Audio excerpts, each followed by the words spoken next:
On the video today, I want to take a few minutes and talk about a concept called borrowed dreams. And this is specifically for you if you have been working hard for a long time. You have some thoughts, you have ideas. Along the way, you have picked up some skills and some talents to accomplish your goals, your dreams, but somehow things are not happening. And you continue to see other people succeeding in what otherwise you are really good at doing. If that's who you are, this video is for you. On this channel, I show up every day and we talk about personal development, self improvement, we talk about entrepreneurship and psychology and some other areas. If you're a coach, you're an author, you're a speaker, you're a trainer, then this channel is for you. If you are an overall self improvement enthusiast, you're looking for ways to make yourself productive, more impactful, more influential, then this channel is for you. I come here every day in this format, in this shape. I record most of my videos lately from my car. And so today, the sun is setting, so I'll be very, very quick. And my only request to you is at the end of this video, if you like what I shared with you, then please, make a comment, press the like button. If you subscribe to this channel, then I'll be in front of you every day. But only do that if you find this video valuable. Okay. So what is a borrowed dream? Borrowed dream is something where you have along the way acquired something, some agenda, some goal for which you necessarily do not have the skills, the abilities, or the mindset. Along the way you start to realize, and most people don't, by the way. Most people do not know that whatever dreams they have borrowed it from somebody else. They saw somebody doing, they saw somebody talking about them, and it kind of got inside. So if you go into the origins of these borrowed dreams, you start to see about four things playing out. The first and the foremost is that your parents. That's where it all starts. Parents, people who are constantly with you at a very early age. Then comes, you grew up, and then you started to see other people, and you started to compare yourself. And again, the comparison part also comes from little bit from parents too, depending upon what kind of languaging they had got going. And then society also plays a big role. Society wants you to feel that whatever you do not have is with somebody else, and because somebody else has it, you should also be having it. So society is playing a role. And when we talk about society, we talk about cultures too. So culturally, from the environment through which you are born, and that culture itself also is responsible. And in the age and time we are in, even mentors are responsible. If you look at any marketing, anybody who wants to sell their coaching, their training, they'll tell you that you can do it, it can be done, and it's easy. Anybody can do it. And the marketing is tailored. If you're not doing it because if you don't do it, then you're like, for lack of better words, you're an idiot. Pardon me for saying that, but you get the idea. You get the idea. You have all that. Why shouldn't you be different? Everybody is doing a business. Why can't you start a business? Now you're in a job and you're struggling. Now you have the situation. Wow, the shiny object, the business. You have no idea what it takes to run a business. What all you have to lose. That's not the money. You know that.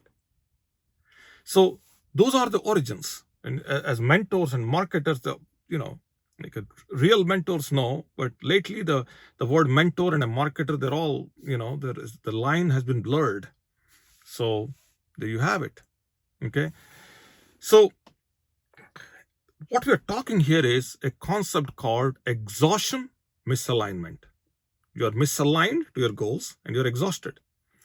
Now, in the event, let's say that you do succeed, you do make it, then your nervous system will feel that it is against of itself. So even though you succeed, somehow you don't feel that success belongs to you. and you'll feel as if, what if I'm going to lose this tomorrow? What if this is going to fall apart? I know this did not happen from the right place. And then you are now leading a life where you do have success, but that success is without resonance. When success happens without resonance, it leads to internal burnout. And that's why people leave. That's why people quit. People borrowed a dream. It was not their dream. They worked very hard. They gave everything to it. They succeeded. They made money. And they fell apart because they did not have the right resonance when it comes to success. So how do you fix this problem? How do you fix this issue? It's very simple. You got to return back to your inner authority. And for that to happen, you need to go, and this is what essentially I do. One of my early things that I do when I work with people is to figure out whether these are borrowed dreams or these are real dreams. Whose voice is speaking to me? Mom's voice, dad's voice, society's voice, culture's voice, mentors, other mentors' voice. I went to this coach, they said I can do it. That coach. So if all the coaches said you could do it, how come it didn't happen? Got to return to inner authority. And how do you do that? We start with a vision board. A vision board is you sit down and you really take some time and you really, you sit down and you ask some questions. Things like this. If nobody is watching me and nobody cares about me, what is that I want for myself? This is a question that completely changed my life. Nobody is watching me. Nobody cares about me. What is that that I want for myself? And the second question I would ask is, the goals that I'm going after or the dreams that I have, it's okay, but what had I been taught to hide while I'm going after these goals? What have I been taught to hide? Nobody specifically told you to hide anything, but it's the programming, it's the values. Okay. The third question is, who do I disappoint if I fulfilled my path? So if I set something for myself, and I said, from today I'm going to do this. And when I do that, who all will be disappointed?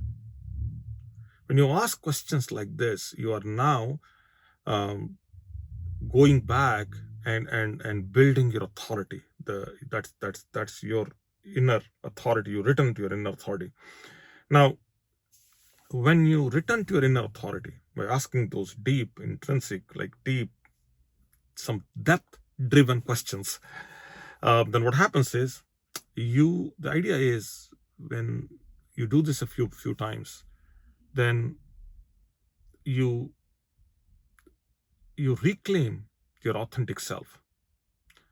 And when you reclaim your authentic self, in a way, you're also reclaiming your authentic desires. See, if you have not done this, and again, I come here on this channel, and chances are you're probably watching this video for the very first time. You have no idea who I am, what I do. But listen, instead of going and buying the next course, looking for the next mentor, going into this, whatever 97, 27, 47, whatever that offer is, and then getting into 20 different upsells, and hoping that whatever the next program is going to change your life, or next course is going to change your life. Why don't you sit down and ask these questions seriously? And let's assume for a second that you and I do work. Let's say you watch all my videos, and let's say you do choose to work. One of the first things I'll do is I'm going to make you sit down and go through this specific video. These are the 3 questions you have to answer for me.